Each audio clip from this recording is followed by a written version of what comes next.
Dapat po kasi pag sinose yan, may lalabas dyan. Yung kulay dilaw na parang makinang ano, parang makina yung, oo, yung dilaw. Wala siyang lumabas eh. Pero lumabas pa ako doon, bumili akong chicharon. Tapos pag ganahe dito, hindi na umi-start nung lalabas uli kami ng hapon.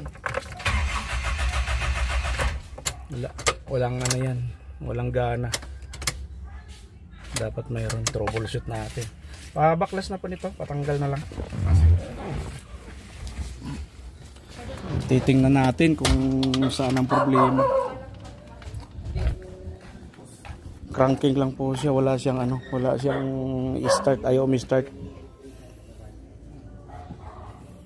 Kailangan mapalitaw muna natin yung check engine.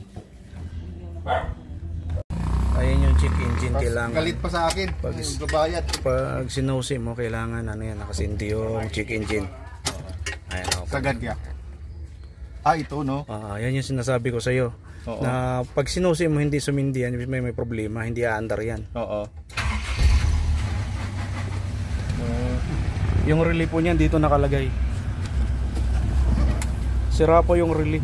Yan, pinalitan ko yung dalawa sa iyo. Sige. Yung pala yun. Sira yun. Kaya hindi ako nag-check up sa iba eh, kasi walang check engine eh. Dito muna agad ako nang tumutok eh. Yan. Sa mga may ribong ganitong, anong model to?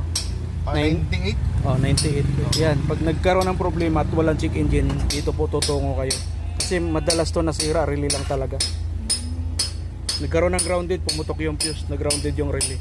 Ganun. Okay na.